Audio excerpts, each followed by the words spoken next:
அவனுக்கு உனக்கும் என்னடி இருக்கு? ஒன்னும் இல்லம்மா, சும்மாதான். சும்மா என்னடி பேச்சு அவங்கிட்ட? அம்மா, நீ சின்ன சின்ன விஷயத்துல கூட சந்தேகப்படுற. அம்மா, நான் ஒருத்தி மட்டும் தான் உனக்கு பொண்ணா? எதுக்குமா எல்லா அம்மாங்களும் என் வயசுல இருக்கிற பொண்ணுங்கள சின்ன விஷயத்துக்கெல்லாம் சந்தேகப்படுறீங்க? பொம்பளை புள்ளைய பெத்தவங்களுக்கு சந்தேகமும் பயமும் இருக்க கூடாது, தைரியம் தான் இருக்கணும். முதல்ல உங்க எண்ணத்தை மாத்திக்கோங்க. தயவு செஞ்சு என்ன நம்புங்கம்மா. வாய மூடு. நான் எழுத்து படிச்சிட்டேங்கிற திமிரா ஒரஞ்சேன்னு வச்சுக்கோ. வேண்டாம் ஆண்டி, விட்டுருங்க.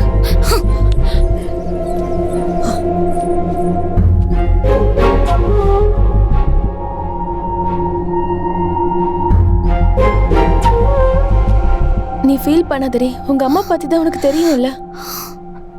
என் அம்மா பத்தி எனக்கு நல்லாவே தெரியும்டி. இப்போ வரைக்கும் எனக்கு அவன் மேல எந்த எண்ணமும் கிடையாது. அதனால்தான் நான் அம்மா கிட்ட அவ்வளவு தைரியமா பேசினேன். ஆனா அம்மாவோட சந்தேகம் உண்மையாயிடும் போல. ஏண்டி? எனக்கு அவன் ஞாபகமாவே இருக்கு.